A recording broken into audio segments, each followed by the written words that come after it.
Before I go any further and get to the points in hand, I need to welcome somebody else. I've done this before, so it shouldn't be too bad. Chantal and Nat's mums can't be here today. So please raise your glasses and welcome Cynthia Blake. Suck it up. She's getting used to this now. She'll be running out of bubbly if not very careful. That will never happen. It's an endless supply of Laurent Perrier Rosé, darling.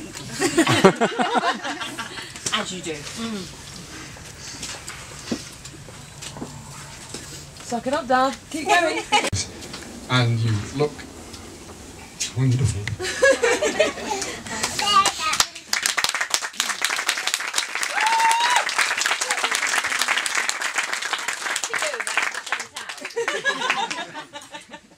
I'd like to just give you some idea of Chantal's background.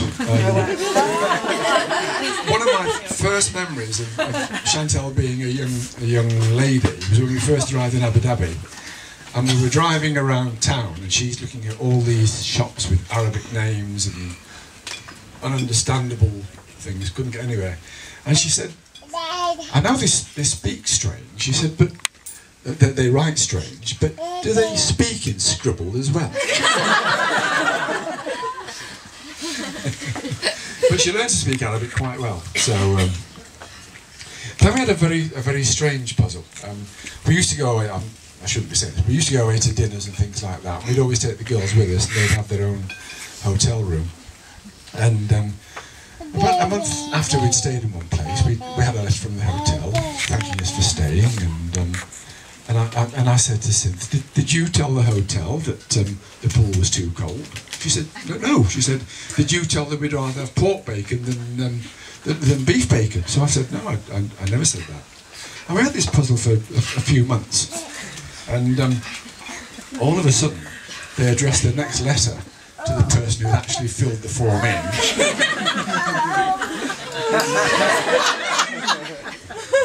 And I said to Cynthia one day, I said, would it matter if she gets a bit wet? So she said, no, it's only a gingham dress and a pair of old school shoes.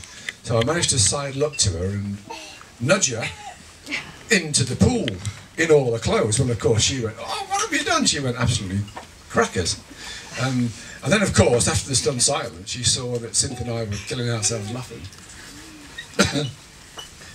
So then I became the target to go in the pool. So thereafter, we always wore old clothes to go to the Ramada.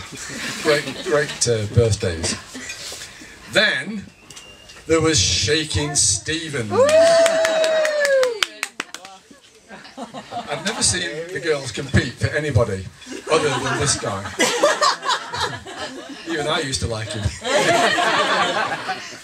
So we were invited to see him one night, and of course he was singing all his songs, and all the girls were on a bit of sand, just like gravel like this, and they're all dancing in front of him. And these two were doing their utmost to attract his attention, when all of a sudden he reached down, pulled Chantal onto the stage, sat her on his knee and sang, what was it, Teardrops to her. Yeah. And then he kissed me. And then he kissed her. I could not believe it! And I have the He was mine! He was mine!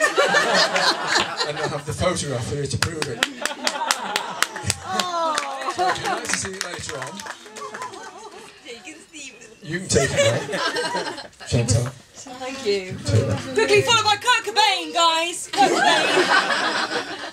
Eddie Vedder!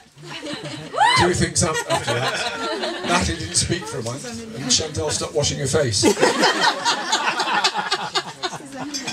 Anyway, we're so proud of Chantal's education achievements. But it could have been quite different. In the final year at the school she went to, Alkeburat, where she was the house captain of, was it Jupiter House? Something like that. Oryx? I think it changed its name halfway through. Yeah, it did. It was Jupiter or Oryx. She took the lead in the pantomime, and she had to sit on the edge of the stage towards the end of the pantomime and sing Memories.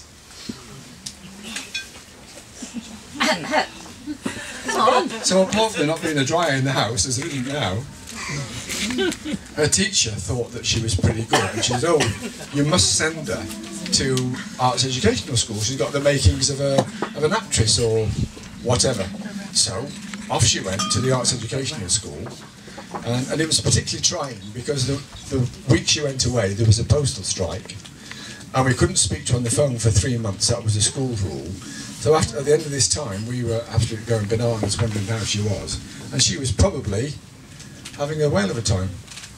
Anyway, we had a few letters, and every year we'd go and watch these nubile 18-year-olds strutting the stuff around the stage, thinking, Chantal's going to do this one day.